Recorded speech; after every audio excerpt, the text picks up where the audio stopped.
আসলে সত্যিকার নিজেকে ভাগ্যবান আজকে শুনতেছি, ভালো লাগতেছে। এই কৃষ্ণ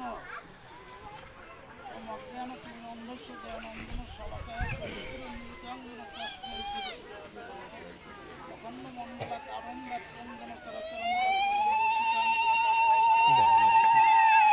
ব্রহ্মা গুরু বিষ্ণু গুরু দেব হে কৃষ্ণ করুণা সিন্ধু তিনি বন্ধ কাগজপতি বলতেছ অতীতে কান্ত রাধা কান্ত নামস্তুতে আংসা কল্প করু ভষ্ট কৃপা সিন্ধু বত প্রতিকা নাম কারণে ভাগবতজন ভক্তিমতী মায়েরা আপনাদের চরণে অধমের অনন্ত প্রণাম। মূলত আমার নাম বিধানচন্দ্র রায়, বানারীপাড়া উপজেলা তেতলায় আমার ধাম। আর শিক্ষকতা পেশা, লেখালেখি নেশা। আর যতটুকু সময় পাই ছুটে আছি আপনাদের সকাশে একটু চরণধুলি পাবার আসে। তাই আপনারা আমাকে সবাই চরণধুলি দিবেন এই প্রত্যাশা রইল। আর দাদা বলছিলেন যে একটু পরিচয়, এখানের আত্মীয়তার সূত্রে যে পরিচয়, এই যে প্রশান্ত মজুমদার, এ হলো আমার ছোট ভগ্নিপতি। তো যাই হোক, ইতিপূর্বে আমার সুখরঞ্জন দা, এই সুধাংশুদা, ওনাদের সাথে আমার সেই কি বলে একদম বাল্যকাল থেকেই পরিচয়। দাদারা যখন তেতলা পিজিএসে পড়াশোনা করেছেন, নবম দশমে হয়, দশম শ্রেণীতে খুব সম্ভব, তখন আমি 6-এ 7-এ এরকম হতে পারি আর কি, পড়াশোনা করতাম। এরপর ওই যে ওই ব্রজেন বাবু আর আমি একত্রে পড়াশোনা করেছি। এই হলো আমাদের পরিচয়, আত্মীয়তার পরিচয় দিলাম। তো আজকের মূলত আমি এই যে আত্মীয় বাড়ি এসেছি, এটা আমি স্বীকার করি না। কেন স্বীকার করি না? আমার এক শ্রদ্ধাস্পদ দাদু ছিলেন সতীশচন্দ্র গোস্বামী। ওনার শ্বশুর বাড়ি ছিল ব্রাহ্মণ বাড়িতে, নাম আপনারা শুনেছেন ধনমণি মণ্ডল, ওই এলাকার স্বনামধন্য ব্যক্তিত্ব। উনি ছিলেন ওনার শ্বশুর মশাই। তো ধনমণি মণ্ডল বৈষ্ণব সভা দিচ্ছেন, জামাইকে নিমন্ত্রণ তো অবশ্যই পাবে। তো ওই যে সতীশ গোসাই, মানে আমার যে দাদু সম্পর্কে, উনি আসলে দাঁড়িয়ে বললেন, আজকের আমি আমার আত্মীয় বাড়ি আসিনি, আমার জ্ঞাতি বাড়ি এসে। এখন উনি হলেন সতীশ পার, আর শ্বশুরের বংশ হলো মণ্ডল। সবাই একটু অবাক হয়ে গেলেন যে একটা কেমন কথা, হ্যাঁ, গাঁজাখুরি কথা, জ্ঞাতি বাড়ি আসছে। তাহলে আমিও মূলত আজকের আত্মীয় বাড়ি আসিনি, জ্ঞাতি বাড়ি এসেছি। কেন জানেন? আমার একমাত্র পরম বান্ধব, পরম জ্ঞাতি, পরপারের আমার যারা সহযাত্রী, একমাত্র এই বৈষ্ণব বান্ধব। এ ভিন্ন জগতে আমার আর আপন কেউ নেই। স্ত্রী বলি, পুত্র বলি, ভাজ্য বলি, যা কিছু বলি না কেন, এরা আমাকে কতটুকু ভালোবাসবে জানেন? আমি কয়েকটা বৈষ্ণব সভায় কথাটা বলেছি। আমার চাকরি আছে আর 3 মাস, আমার এই 3 মাস পরে কামাই ফুরাবে। আমার স্ত্রী পুত্র, আমার সহধর্মিনীর কাছ থেকে আমার আদর যত্ন হয়তোবা কমে যাবে। এটাই জগতের চিরায়ত নিয়ম। তো সেই শেষের দিনের একমাত্র আমার কান্ডারি হবেন দয়াল প্রভু, যিনি শ্রীহরি বলেন, কৃষ্ণ বলেন, গৌরাঙ্গ বলেন, ভগবান বলেন। আর আপনাদের মতো এই বৈষ্ণব বান্ধবগণের একমাত্র চরণধুলি, এই হবে আমার অন্তিম যাত্রা, শেষের সম্বল বা পারের করি।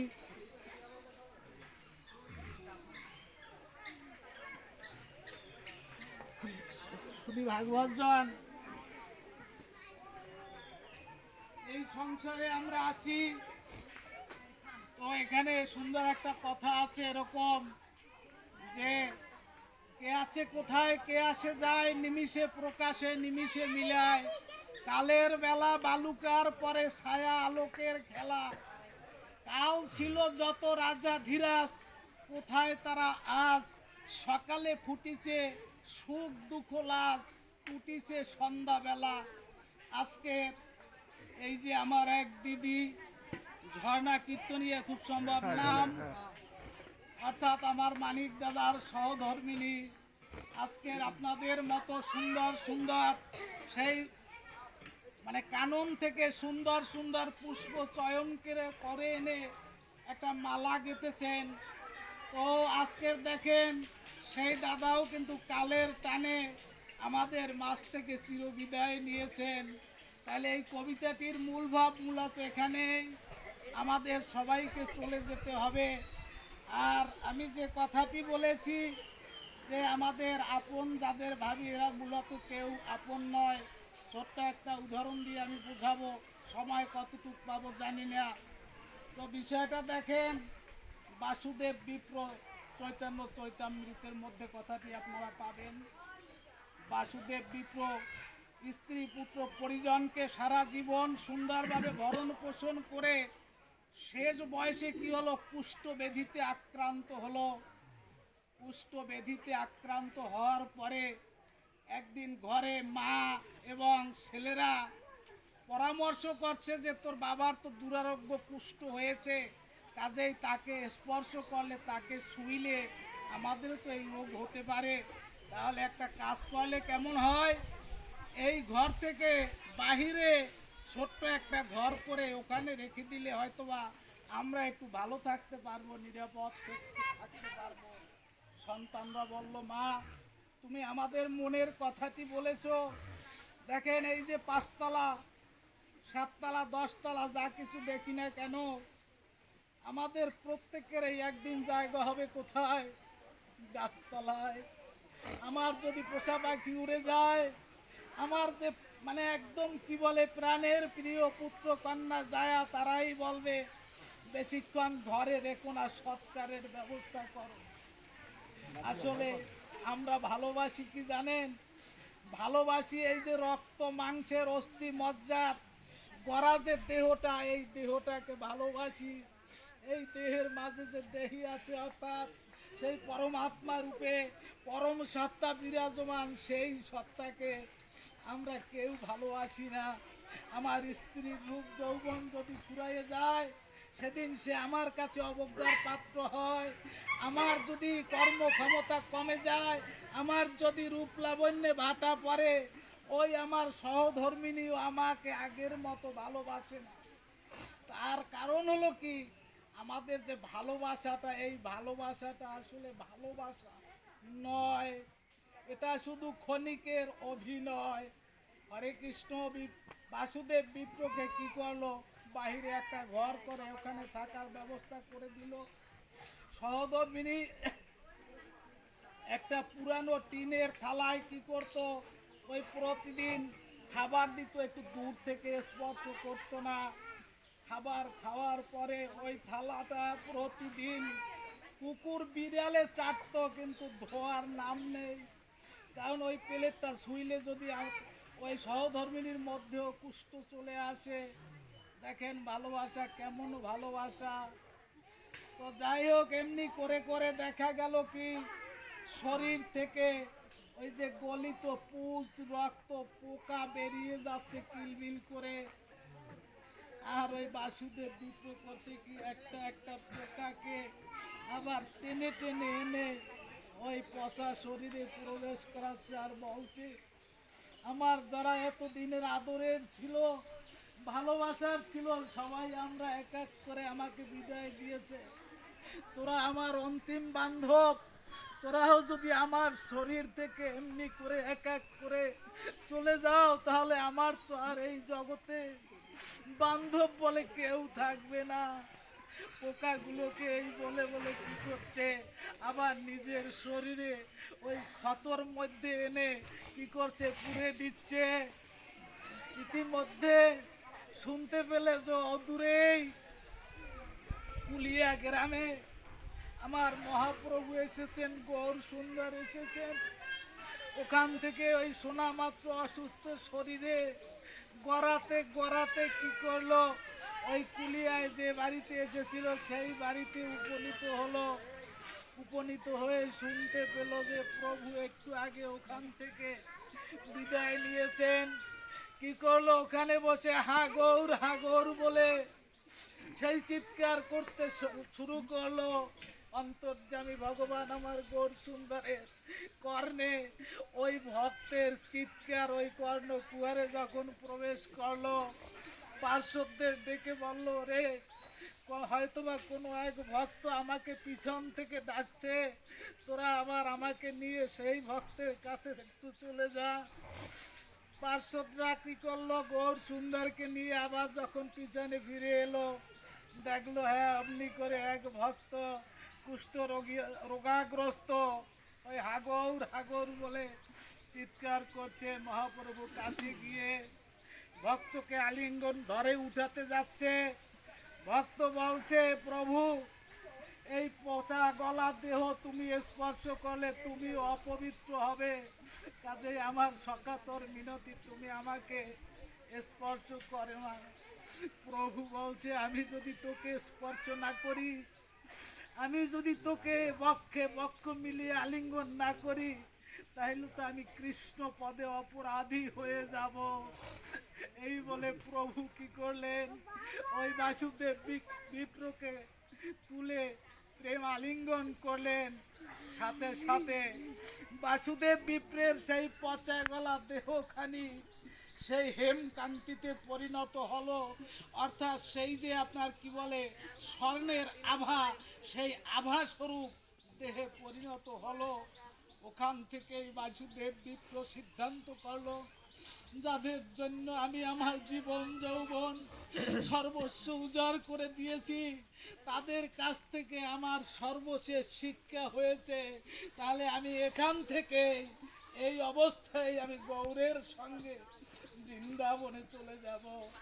বাসুদেব বিপ্র মহাপ্রভুর সাথে ওই এক বস্ত্র বৃন্দাবন চলে গেলেন। সময় পাবো না, শেষ করে দেব। হরে কৃষ্ণ।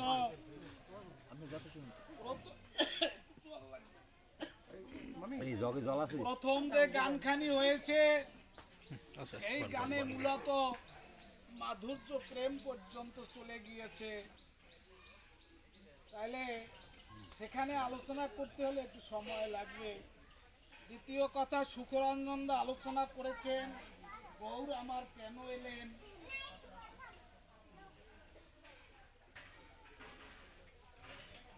গৌর আমার কেন এলেন দাদা একটু ইঙ্গিত দিয়েছেন যে আমার প্রাণ গোবিন্দ শ্রীমতী রাধার যে ভালোবাসা, এই ভালোবাসায় বাধা পড়েছিল, ঋণী হয়েছিল। মাগো, এই যে শ্রীমতী রাধারানী ভালোবেসেছেন জগৎ জীবকে শিক্ষা দেওয়ার জন্য। এই জগতে একলা ভগবান শ্রীকৃষ্ণ পুরুষ, আর সবাই প্রকৃতি। প্রকৃতি না হলে সেই পুরুষের সাধন ভজন করা যায় না। হয়তোবা এখানে আছে আমার দাদা গুরু সম্পর্কে, উনি শাড়ি পরতেন, শাখা সিঁদুর নিতেন, তাই না? আমার গুরুদেব নেন। এর তত্ত্বটা হলো, অর্থাৎ গুপি বেশ ধারণ না করলে সেই গোবিন্দের ভজনা করা যায় না, তাই অন্তত ওই শাখা সিঁদুর নিতেন। এই হলো তত্ত্বটা। তো রাধারানীর যে প্রেম, যে ভালোবাসা, এই ভালোবাসা থেকে জগৎ জীবকে শিক্ষা দিলেন যে হে জীব, তোমরা যদি আমার মতো জীবন যৌবন সর্বোচ্চ উজাড় করে গোবিন্দকে ভালোবাসো, তাহলে গোবিন্দ নিজ গুণে তোমাদেরকে কৃপা করবে। এই শিক্ষা মূলত রাধারানীর মানে প্রেম থেকে আমরা পেয়ে থাকি। রাধারানী দেখেন 100 বছর কৃষ্ণ বিরহে কেঁদেছেন, তাই না? জানেন তো এটা? 100 বর্ষ কৃষ্ণের বিরহে রাধারানী কেঁদেছেন। আচ্ছা, একটা চমৎকার কথা আজকের বলি, আপনাদের অনেকের হয়তো বা জানা আছে, গিরি গোবর্ধন পর্বত ধারণ করেছেন বাম হাতের কনিষ্ঠা আঙ্গুলে, ধারণ করে 7 দিন রেখেছিলেন। মাত্র কয় বছর বয়সে? 7 বছর বয়সে। আচ্ছা, এই যে বৃন্দাবন লীলা করেছিলেন, রাসলীলা করেছিলেন, কত বছর বয়সে? মাত্র 8 বছর বয়সে। এ তত্ত্বটা আপনাদের প্রত্যেকের জানা দরকার, নইলে আমাদের এনাদার কাস্ট যারা আছে তারা বলে মামির সাথে হেন করছে তেন করছে, এবার তোমাদের কেমন ভগবান।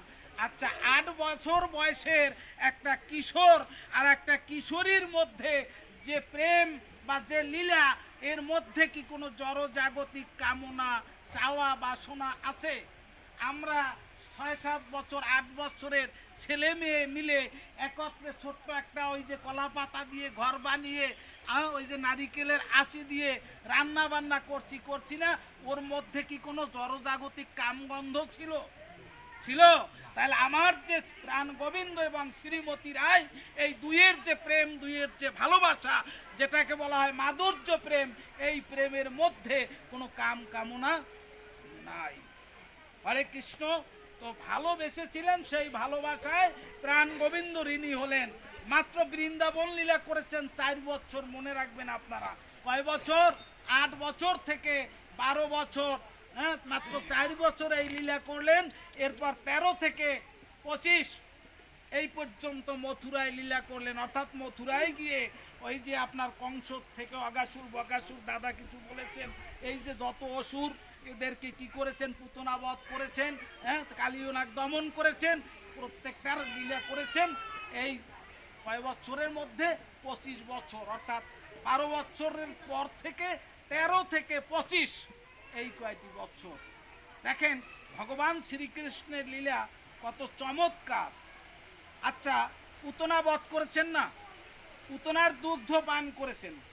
কি দুগ্ধ তো পান করেছেন না? এই যে দুগ্ধ পানটা, এটা হলো তার মাধুর্য লীলা। আর যে বধ করেছেন, এটা হলো ঐশ্বর্য লীলা। আবার কালিয়নাগ দমন করেছেন, মানে মেরেছেন, এটা হলো তার ঐশ্বর্য লীলা। আর এর উপরে যে নৃত্য করেছেন, এটা হলো মাধুর্য লীলা, মাধুর্য প্রেম। এই হলো ভগবান শ্রীকৃষ্ণের প্রেম লীলা। তো এই প্রেমের যে পরিণতি, সেখানে দেখা গেল যে শ্রীমতী রায়ের কাছে ঋণী হলো। দাদা যে দাসখতের কথা বলেছেন না, দাসখতটা কি ছিল? ইয়াদিকৃত্য সৎসাধু রাধা সচ্চরিত্র চরিতেষু পুরাহ মনের সাদা তৈশ্য খাতক হরি নায়ক বসত ব্রজপুরী ঐশ্য কার্যং পত্রম লিখিতম সুকুমারী তারিকৈশ্য দাপুরৈশ্য পরিষদ কলিযুগে। এই কথায় খত লিখিনু ঈশাদি শ্রী মঞ্জুরি ভাগে।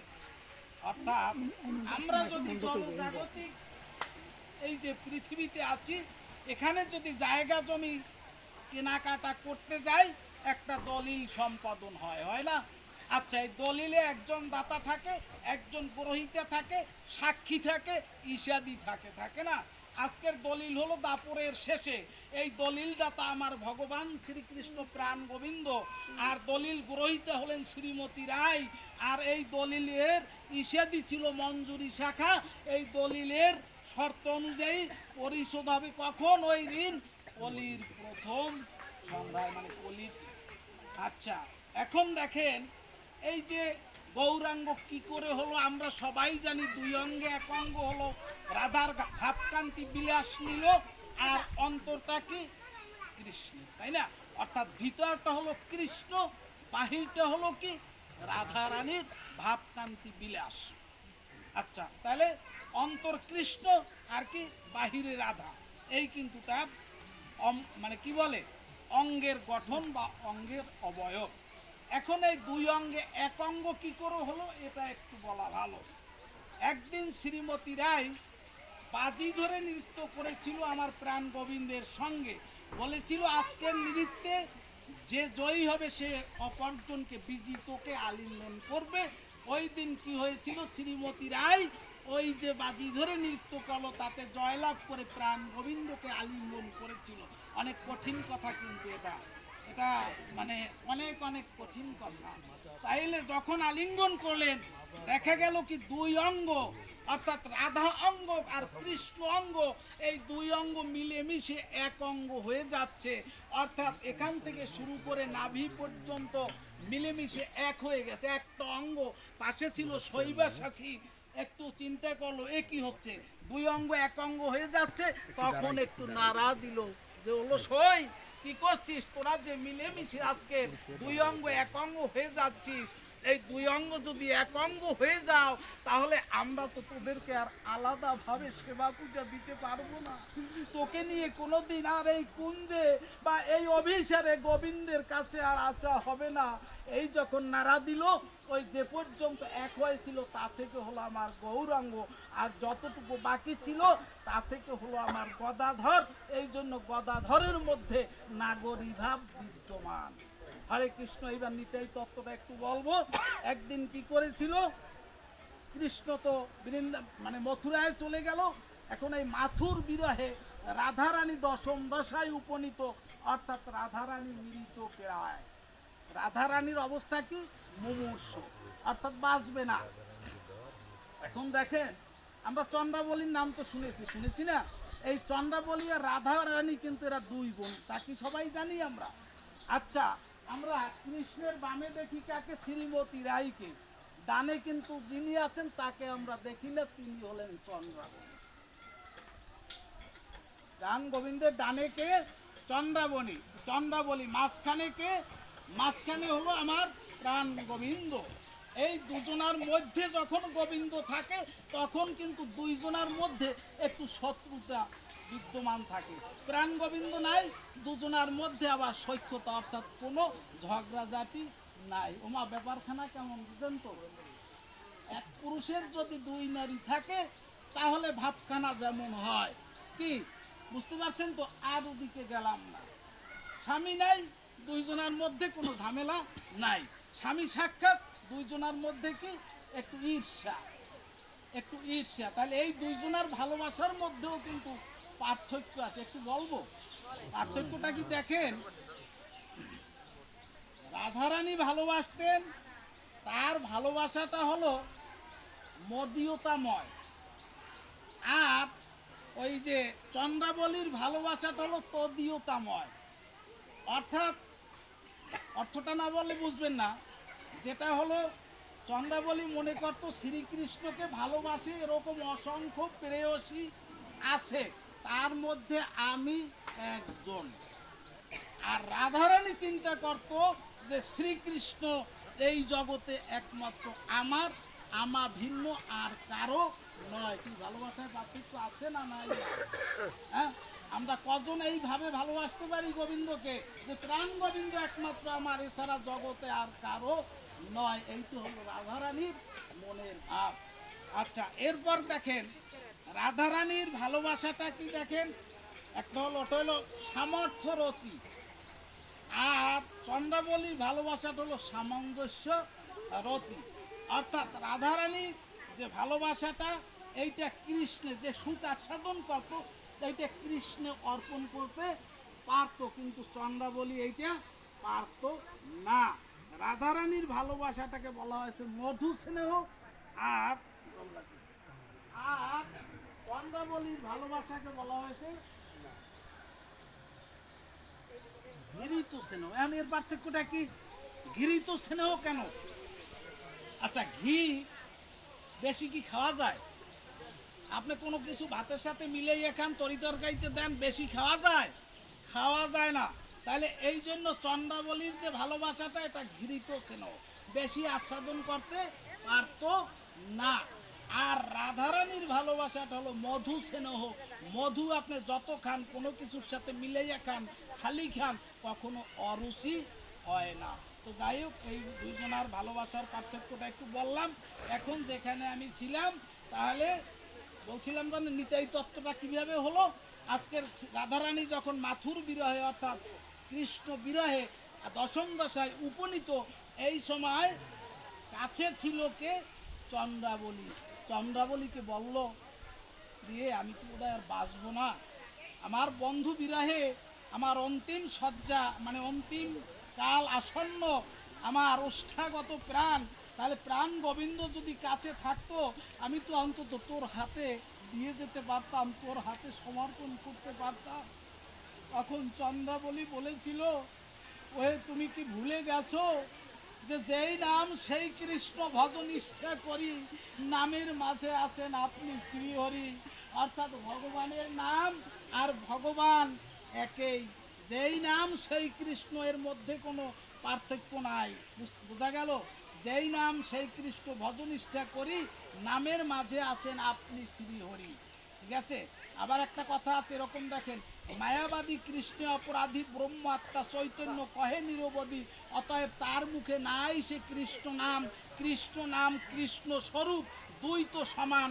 নাম বিগ্রহ স্বরূপ, তিনে এক রূপ, তিনে ভেদ নাই চিদানন্দ রূপ। জীবের ধর্ম নাম দেহ স্বরূপে ভেদ। অর্থাৎ আমরা যারা জীব, আমরা কি করি, এই যে কৃষ্ণের যে স্বরূপ, ভগবানের যে স্বরূপ, ভগবানের যে বিগ্রহ আর ভগবানের যে নাম, এটার মধ্যে ভেদ করি আমরা এই জীবগণে। কিন্তু এই তিন তত্ত্ব মূলত অভেদ তত্ত্ব। বোঝা গেল?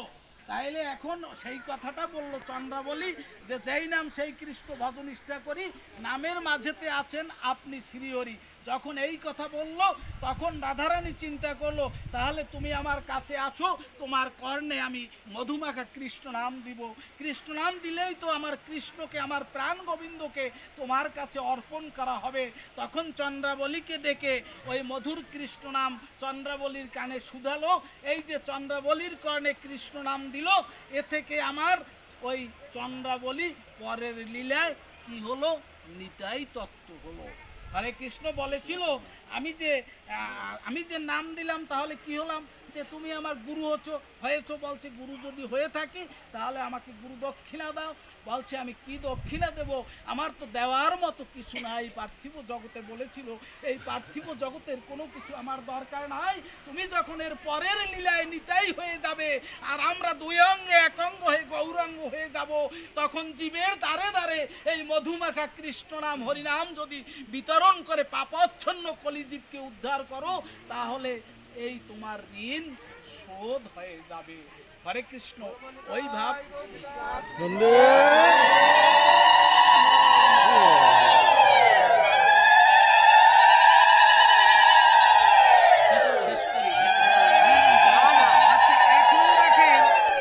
এখন দেখেন দাদা, এই যেটুক বলছি, এটা হলো কিন্তু বাহ্য কারণ। এই যে জীবের দ্বারে দ্বারে নাম বিতরণ, এটা কিন্তু মূল কারণ নয়, এটা বহিরঙ্গা কারণ, বাহ্য কারণ। আর আসল কারণ কোনটা, অর্থাৎ একটা মুখ্য আর একটা গৌণ, এটা হলো গৌণ কারণ। এই নাম টাম বিতরণ করবে, মুখ্য কারণ কিন্তু ওটা না। মুখ্য কারণ হলো শ্রী রাধার প্রণয় মহিমা, কি দৃশ্য বানৈবসাদ্য যেন অদ্ভুত মধুরিমা, কি দৃশ্য বা মদীয় লোভাত তদ ভাবাদ্য সমজনী সচি গর্ভ সিন্ধু হরিন্দু। অর্থাৎ আপনার সমুদ্র থেকে যেমন কি হয়েছিল, চন্দ্রের উদয় হয়েছিল, আজকের সচি সিন্ধু থেকে আমার কি হলো, নিমাইয়ের আবির্ভাব হলো। তিন বাঞ্ছা পূর্ণ করবার পরে এটা হলো আপনার মুখ্য কারণ। এই বাঞ্ছা তিনটা কি, রাধারানীর প্রেমের মানে চমৎকারিতা কতখানি, সেই চমৎকারিতা উপভোগ করে শ্রীকৃষ্ণ কি সুখ পেয়েছেন, আবার সেই সুখ আস্বাদন করে রাধাই বা কতটুকু তৃপ্ত হয়েছেন বা তৃপ্তি পেয়েছেন। এই তিনটা বাঞ্ছা বা এই তিনটা স্বাদ আস্বাদনের জন্য মূলত আমার ওই কি রাম গোবিন্দ আর শ্রীমতী রায় দুই অঙ্গে এক অঙ্গ হয়ে গৌরঙ্গ রূপে এলেন। এইটা হলো মূল কারণ। অর্থাৎ এক অঙ্গে থেকে এই যে দুইয়ের ভালোবাসার মধ্যে যে রস, এক অঙ্গে থেকে সেটা আস্বাদন করবে। আচ্ছা দেখেন, গৌর সুন্দর কিন্তু কাঁদতেন, মানে কান্নার কোনো শেষ ছিল না। গৌর সুন্দরের কান্নার কোনো শেষ ছিল না। কেন জানেন? বাহিরে যখন কৃষ্ণ দর্শন হতো তখনও কাঁদতো, আবার অন্তরে যখন দর্শন হতো না তখনও কাঁদতো, আবার অন্তরেও যখন দর্শন হতো না তখনও কাঁদতো। এই জন্য বলা হয়, যাহা যাহা নেত্র স্ফুরে, যাহা যাহা নেত্র করে তাহা তাহা কৃষ্ণ স্ফুরে। অর্থাৎ জগৎটা কৃষ্ণময়। এই যখনই কৃষ্ণ দর্শন হতো না তখনই কাঁদতেন, অন্তরে দেখতেন না কাঁদতেন, বাহিরের চোখে দেখতেন না কাঁদতেন। এই জন্য কিন্তু তার কান্নার আর শেষ ছিল না। হরে কৃষ্ণ। এইবার কি আরেকটু সামনে আগাবো? তো আচ্ছা, এখন দেখেন, এই গৌর সুন্দর এলেন, গৌর সুন্দরের একটা ছোট্ট সময়ের লীলা বলি। একদম ছোট সময় কি হলো দেখেন, একটা কুকুর ছানা ছিল। এই কুকুর ছানাটা মা কি করেছিল, ছেড়ে দিয়েছিল। এ থেকে একটা সুন্দর শিক্ষা আছে। মা যখন ছেড়ে দিল তখন কি হলো, ওই মানে নিমাই খুব কান্নাকাটি শুরু করলো।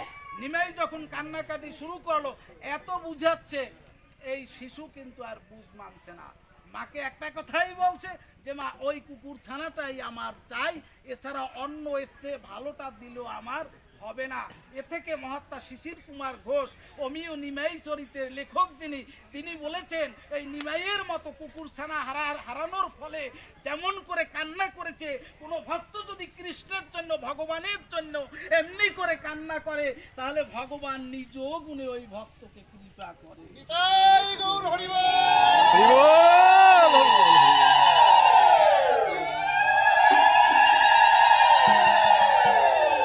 আচ্ছা,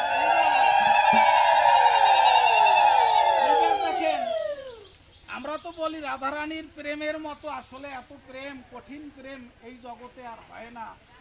কিন্তু একটু দেখুন, বিষ্ণুপ্রিয়ার ত্যাগের সাথে রাধারানীর প্রেমের তুলনা হয় না। কেন হয় না আমি বলছি, নিমাই সন্ন্যাস নিবেন তাই না? আচ্ছা, কত বছর বয়সে? 24 বছর বয়সে, এই তো। আচ্ছা, তখন বিষ্ণুপ্রিয়ার বয়স কত? 14 বছরের একটা কি বলে নাবালিকা। আর মায়ের বয়স তখন 67 বছর। মা ওই দূর থেকে ওর যারা পার্শ্বদ ছিল ওদের কাছ থেকে শুনতে পেল যে নিমাইও জন্মের মতো ফাঁকি দিয়ে চলে যাবে।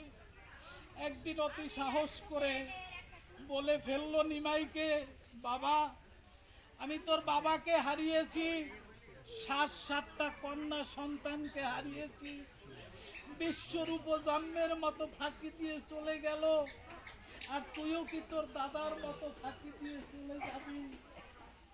তখন আমার নিমাই কি বলেছিল জানি, যে মাগো, তুমি মনে করো মানুষের তো অন্ধ, আতুর, খঞ্জ, বধির কত সন্তান হয়, যা দিয়ে মা বাবার কোনো উপকারে আসে না বা মা বাবার কোনো কাজ হয় না। তাহলে মনে করো আমি তোমার সেই একটা অন্ধ আতুর সন্তান। মাগো, আমি তোমার কাছে এই মিনতি করছি, তুমি আমাকে দয়া করে সন্ন্যাসে যাওয়ার অনুমতি দাও। এই কথা যখন বলল, মায়ের মন কি মানে? একটা ভাই চলে গেছে, 7টা বোন এক এক করে মারা গেছে, বাবাও চলে গেছে, জগন্নাথ মিশ্র মানে কি পরলোকে চলে গেছে। এরপরে একমাত্র বলা যায় কি শিবরাত্রি সলতে ওই নিমাই, সেই নিমাইও আজকে পুতলা, ঘরে মন বাঁচে না, স্ত্রীর সাথে তার সময় দেওয়ার সময় নেই, সব সময় ভক্তদের নিয়ে কি করে, কীর্তন করে আর ক্রন্দন করে, হা কৃষ্ণ হা গৌর বলে। অনেকে বলে যে আমার মহাপ্রভু তো কৃষ্ণ না মানে নাই।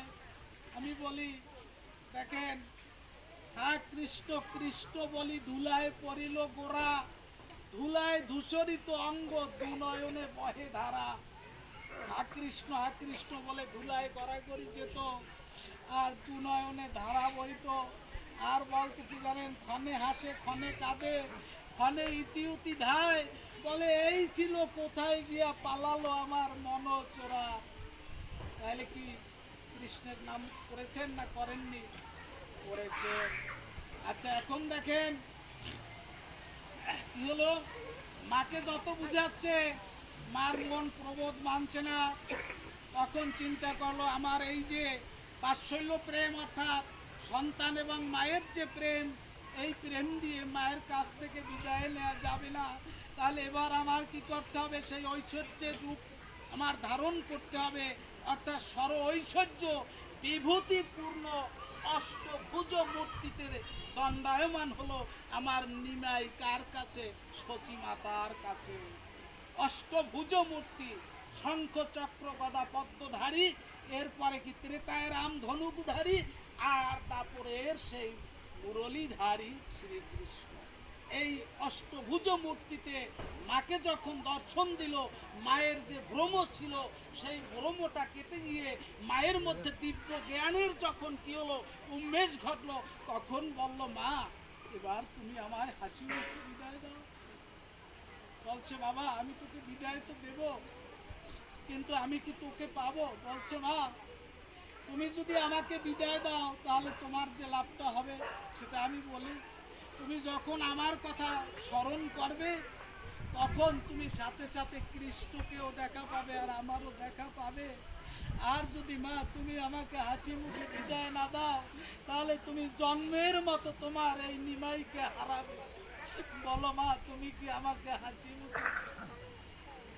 এখন কোনো সন্তান যদি বলে যে আমাকে বিদায় দিলে আমার কথা যখন স্মরণ করবে তখন কৃষ্ণকেও পাবে আর আমাকেও পাবে, তাহলে কোনো মা কি আর বাদ সাধে? মা বললো, বাবা তোকে আমি হাসি মুখে বিদায় দিলাম, যা।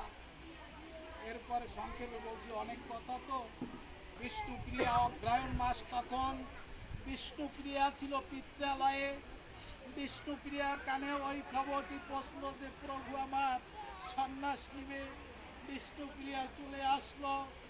বিষ্ণুপ্রিয়া আসার পরে প্রভুর কাছে বলতে সাহস পাচ্ছে না।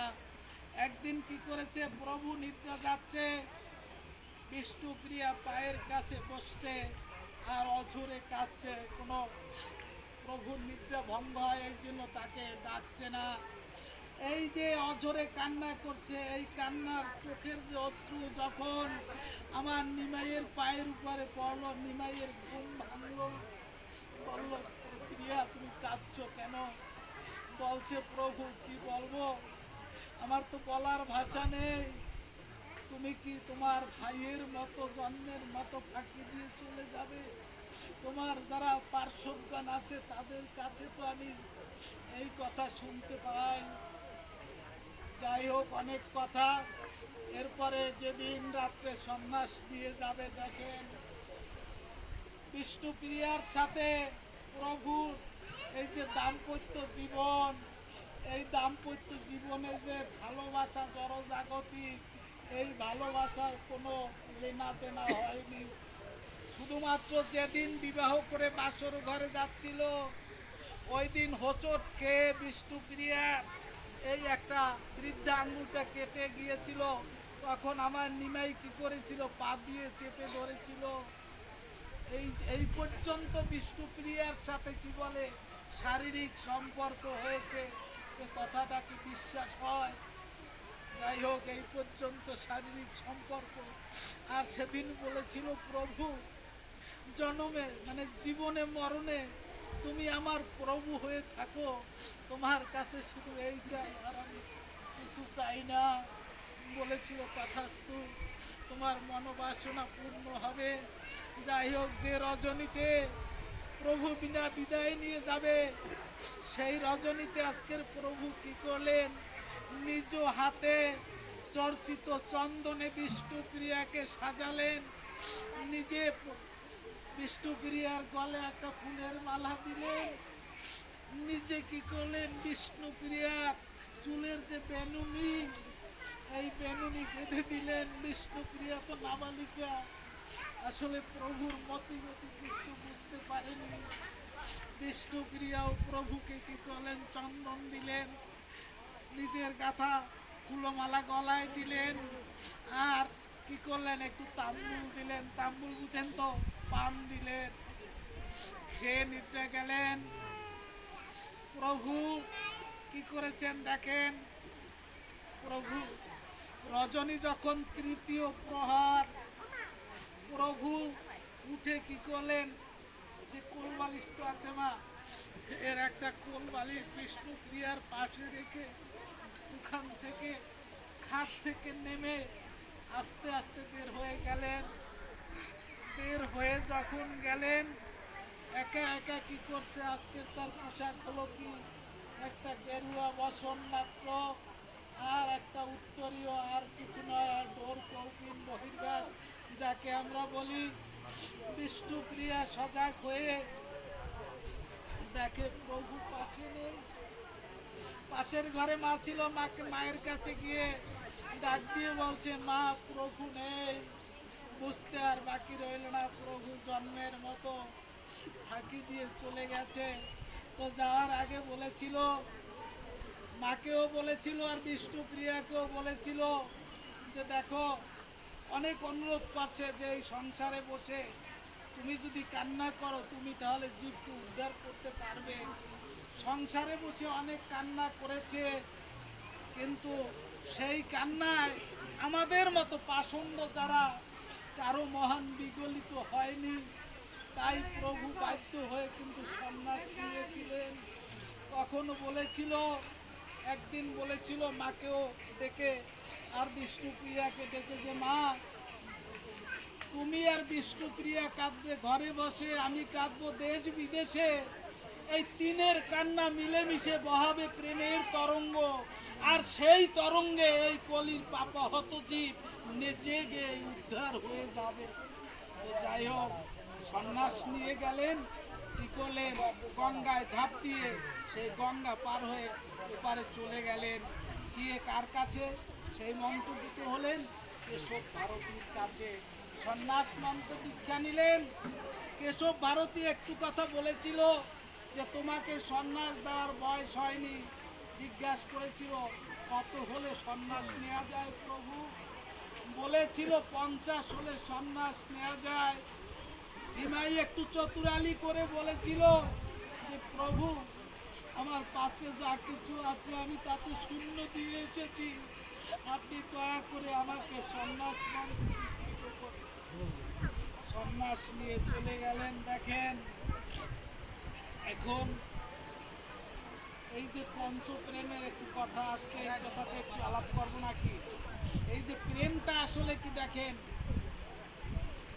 সাধন ভক্তি হইতে হয় রতির উদয়, রতি গাঢ় হইলে তারে প্রেম কয়। আত্ম ইন্দ্রিয় প্রীতি ইচ্ছা তারে বলে কাম, কৃষ্ণ ইন্দ্রিয় প্রীতি ইচ্ছা ধরে প্রেম নাম। কামের তাৎপর্য নিজ সুখ কেবল, কৃষ্ণ সুখ তাৎপর্য প্রেম তো প্রবল। আমরা আত্ম ইন্দ্রিয় তৃপ্তির জন্য যেটা করি, ভালো খাবো, ভালো পরবো, ভালো থাকবো, এটা হলো সব কাম। আর কৃষ্ণের সুখের জন্য যা করা হয় সেটা হলো কি প্রেম। কৃষ্ণ ভালো থাকবে, কৃষ্ণকে কীভাবে একটু খুশি করতে পারবো, কৃষ্ণকে ভালো খাওয়াবো, ভালো পড়াবো, এটা হলো মা প্রেম। যেটা ছিল ব্রজ গোপীদের মধ্যে, যেটা ছিল রাধা রানীর মধ্যে। এখন এই যে প্রেমের কথা, এই বৃন্দাবন তত্ত্বের মধ্যে যে প্রেমের কথা প্রথম গানে এসেছে, এই মিহির বাবুর গানে, সেই প্রেমের ভাব কয়টা? অর্থাৎ 5টা। দাস্য, সখ্য, বাৎসল্য, আর একটা কি? হ্যাঁ, শান্ত। দাস্য, শান্ত, শান্ত দাস্য, সখ্য, বাৎসল্য আর মধুর প্রেম। তাহলে এই যে মধুর প্রেম, এই মধুর প্রেমেই মূলত কিন্তু ওই যে বৃন্দাবন লীলায় যে প্রেম হয়েছে, সেই প্রেমেই মূলত কি কান্তা প্রেম বা মধুর প্রেম। এখন গৌর সুন্দর দেখেন, শেষ করে দেব। গৌর সুন্দর দেখেন, বহিরঙ্গ ভক্ত সনে করে নাম সংকীর্তন, আর অন্তরঙ্গ ভক্ত সনে করে প্রেম আস্বাদন। তারাই ওই যে অদ্বৈত আচার্যের গৃহে প্রতি রাত্রে যে নাম সংকীর্তন হয়েছে, এটা শুধু বহিরঙ্গ ভক্তদের নিয়ে। আর অন্তরঙ্গ ভক্ত নিয়ে একবারেই শুধু রসাস্বাদন করেছেন। আর সাথে রামানন্দ রায়। রামানন্দ রায় দেখেন, মহাপ্রভুর ভাবটা বোঝা যাবে না। কেন বোঝা যাবে না? একবার মহাপ্রভু ভগবান আচার্যের বাড়িতে আতিথেয়তা গ্রহণ করেছিলেন। তো সেবার জন্য কি করলেন, ওই যে যেটা ওই ছোট হরিদাস, ওকে বললো যে তুমি একটা কাজ করো, মাধবী দাসীর বাড়ি গিয়ে কয়েকটা সরু এবং মানে সাদা চাল নিয়ে আসো, প্রভুর সেবা দেবে, একটু যাতে ভালো চাল হয়। এই বাসনায় কি করলো, পাঠিয়ে দিল মাধবী দাসীর বাড়িতে। এই মাধবী দাসীকে শিখি মাইতির বোন। আচ্ছা, গৌরের দৃষ্টিতে ভক্ত কয়জন? 3.5 জন। ভক্ত কয়জন? 3.5 জন। রায় রামানন্দ, স্বরূপ দামোদর, শিখি মাইতি, এই 3 জন পুরুষ, এই হইল 3। আর শিখি মাইতির বোন মাধবী দাসী নারী, এই জন্য অর্ধজন। এই 3.5 জন কিন্তু গৌরের দৃষ্টিতে ভক্ত। তাহলে এখন দেখেন ভক্ত হওয়াটা কিন্তু অনেক শক্ত ব্যাপার, অনেক কঠিন ব্যাপার। গৌরের দৃষ্টিতে যদি এই 3 জন হয় কেমন ব্যাপার। যেখানে দেখেন ওই 2টা শুকনো সাদা চাল এনে রন্ধন করে আমার প্রভুকে সেবা দেওয়ার পরে খুশি হলেন, কিছু বললেন না। কিন্তু সেবা করার পরে ওই ভগবান আচার্যকে ডেকে বলেছিল, আজকের যে এই চালটা রান্না করলে এইটা কোথায় পেয়েছো? বলছে, প্রভু সত্যি কথা বলতে কি, এই চাল আমার না, ওটা মাধবী দাসীর বাড়ি থেকে আনিয়েছি। কাকে দিয়ে আনিয়েছো? ছোট হরিদাসকে দিয়ে আনিয়েছি। এইবার বোঝেন মায়েরা আমার গৌর সুন্দরের চরিত্র কেমন। বলছে, এই ছোট হরিদাস যেন আর আমার মুখ দর্শন না করে, আজকের থেকে ওকে আমি জন্মের মতো বিদায় করলাম, আমার যেন মুখ দর্শন আর না করে। তখন দেখেন ভাবটা কি, ওখানে যারা যারা ছিল সবাই, এমনকি পরমানন্দ পুরী পর্যন্ত, অদ্বৈত আচার্য পর্যন্ত মহাপ্রভুর চরণে পড়ে অনুরোধ করেছিল যে এই আপনার কি বলে লঘু অপরাধে এত গুরুদণ্ড প্রভু তুমি দিও না। বলেছিল হবে না, আমার কথা তুই হবে না। কারণ কি, ওই যে সন্ন্যাসী হইয়া প্রকৃতির করে সম্ভাষণ, আমি পারি না তাহার মুখ করিতে দর্শন। মহাপ্রভুর কথা যে পুরুষ সন্ন্যাসী হইয়া যদি কোনো নারীর মুখ দর্শন করে তাহলে তাকে আমি দর্শন করি না, আমি তার মুখ দেখতে পারি না। এরপরে আবার বলা আছে, দুর্বার ইন্দ্রিয় করে বিষয় গ্রহণ, দারুবি প্রকৃতি হরে মনের বিমন। অর্থাৎ এই যে আমাদের দুর্বার ইন্দ্রিয়, এই অর্থাৎ যেটাকে জয় করা যায় না, এই যে আমাদের ইন্দ্রিয় আছে, এই ইন্দ্রিয় কি করে? বিষয় গ্রহণ করে। তাহলে বিষয় গ্রহণ করলে কি হয়? দারুবী মূর্তি দর্শন। দারুবী মূর্তি কি? কাঠের মূর্তি, কাষ্ঠের একটা নারী মূর্তিও যদি হয়, কথাটা নয় অসঙ্গত। কোনো একটা শয়ন কক্ষে একটা যদি নেকেট মূর্তি থাকে বা একটা নেকেট ছবি থাকে, ওটা যদি কোনো একটা যুবক ছেলে দেখে, দেখার পরে অবশ্যই ওর মনটা একটু কামাতুর হয়। এই জন্য বলেছে যে দুর্বার ইন্দ্রিয় করে বিষয় গ্রহণ, দারুবী প্রকৃতির ঘরে মনের মন। অর্থাৎ কাষ্ঠের নির্মিত নারী মূর্তিও যদি হয়, ওটা কি করে? মুনির মন ভুলায়। এই জন্য নারীর মুখ দেখা যাবে না। এখন প্রশ্ন করতে পারেন যে তাহলে কলিতে তো সন্ন্যাস নাই, তাহলে গৌর সুন্দর সন্ন্যাস নিলেন কেন? এই না, সন্ন্যাস নেওয়ার কারণ ছিল ওই একটাই, এই পাপাহত জীব ঘরে বসে দেখছে যে এদেরকে পথে আনা যাবে না, তাই তিনি কৃষ্ণ সাধনের পথটা বেছে নিয়েছিলেন যে আমি যদি ধুলায় গড়াগড়ি দিয়ে কৃষ্ণ হরি বলি, তাহলে আমার দেখা দেখি এই পাষণ্ডের দলের হয়তোবা মনটা একটু বিগলিত হবে এবং এই বধুর নাম গুণাগুণ কীর্তনকে কি করবে? আশ্রয় করবে। এই জন্য সন্ন্যাস নিয়েছিলেন। তো যেখানে ছিলাম কি জন্য, ওই যে এখন ছোট হরিদাসকে বিদায় দিয়েছিল, দেখেন ছোট হরিদাস কি করলো দেখেন, 3 দিন অনাহারে। এরপর ওখান থেকে কাঁদতে কাঁদতে চলে গেলেন। 2 বছর পরে গঙ্গায় ঝাঁপ দিয়ে ছোট হরিদাস মারা গেল, প্রাণ বিসর্জন দিল। ওরা পার্শ্বরা ওই গঙ্গার ঘাটে স্নান করতে যেত, স্নান করতে গিয়ে ওই যে ছোট হরিদাস যে মধুর কণ্ঠে হরিনাম করত, ওই হরিনামের ধ্বনি শুনতো আর এসে বলতো, ওই হরিদাস মনে হয় মারা যাওয়ার পরে ব্রহ্মভূত হয়েছে। গৌর সুন্দর তুমি তো অন্তর্যামী, ওরা দেখে ভূত হয়েছে, আর গৌর সুন্দরকে মারা যাওয়ার পরও সে কি করতো? দিব্য ধামে বসে সেই মধুর কীর্তন আমার প্রভুকে শুনাইছে। আচ্ছা, যে গৌর সুন্দর ছোট হরিদাসকে এত বড় দণ্ড দিলেন, সেই গৌর সুন্দর কি করলেন? রায় রামানন্দ রায়ের সাথে, ঠিক আছে, এই যে রায় রামানন্দ 14টা মেয়ে নিয়ে যাত্রার দল করত। এখন দেখেন ভাবটা নাই কেমন, 14টা মেয়ে নিয়ে যাত্রার দল করত। তাকে কি করলো? প্রেমালিঙ্গন করলো। যখন গোদাবরী তটে দোলায় চড়ে স্নানে গিয়েছিল, মহাপ্রভু মানে নিমাই দেখেই কি হয়ে গেল? আকৃষ্ট হয়ে গেল রামানন্দকে দেখে। রামানন্দ আকৃষ্ট হয়ে গেল, দুজনের মধ্যে কথা হলো। এরপর একটা কি রুদ্ধধার তার পক্ষে দুজনের আলোচনা হয়েছিল, যেটা আমাদের কি ওই যে সাধ্য সাধন তত্ত্ব, যেটাকে আমরা শেষ করে দেব। আচ্ছা, তো যাই হোক, আমার কথা যেখানে সেটা হলো এই যে, এবং সর্বশেষ যে কথাটা গৌর সুন্দর আমাদের যে জিনিসটি দিয়ে গেলেন খুব ভালো লাগছে।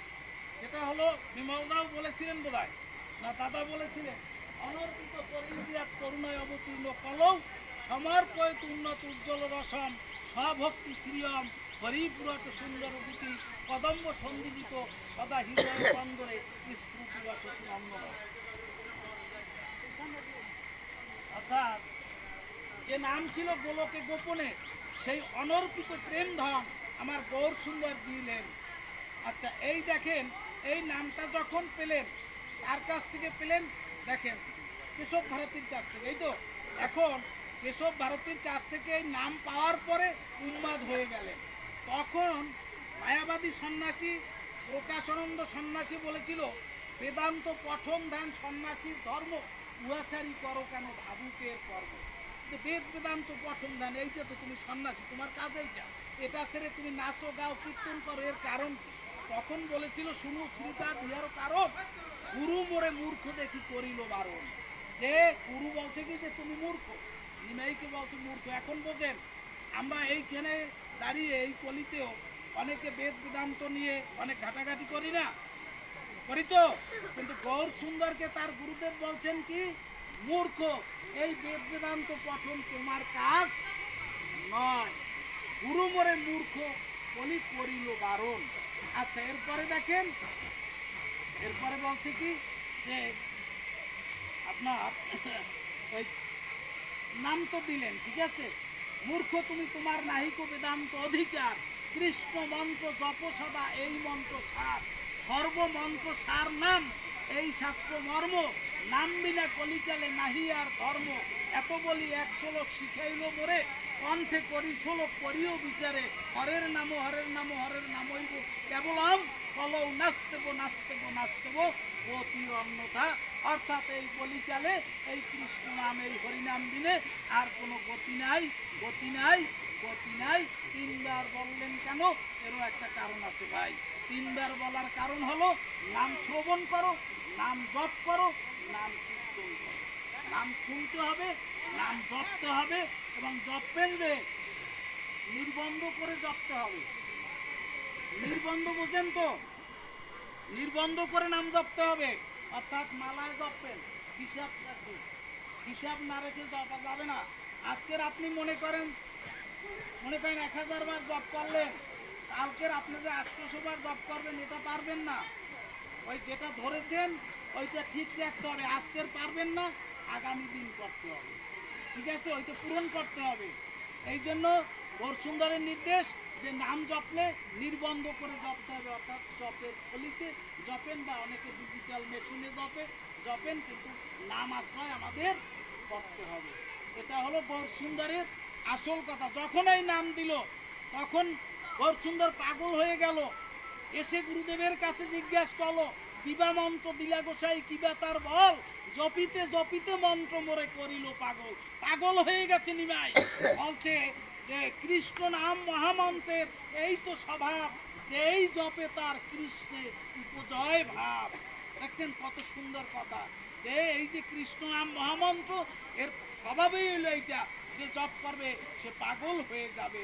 তাইলে সেই নাম, যে নাম গৌর সুন্দর এনেছেন, সেই নাম আমাদের সবার পাথেও হোক, সবার মানে পারের পরই হোক, এই মিনতি জানিয়ে আমার লম্বা আলোচনা শেষ করলাম। জয় জয় রাধা কৃষ্ণ প্রীতি প্রেমানন্দে।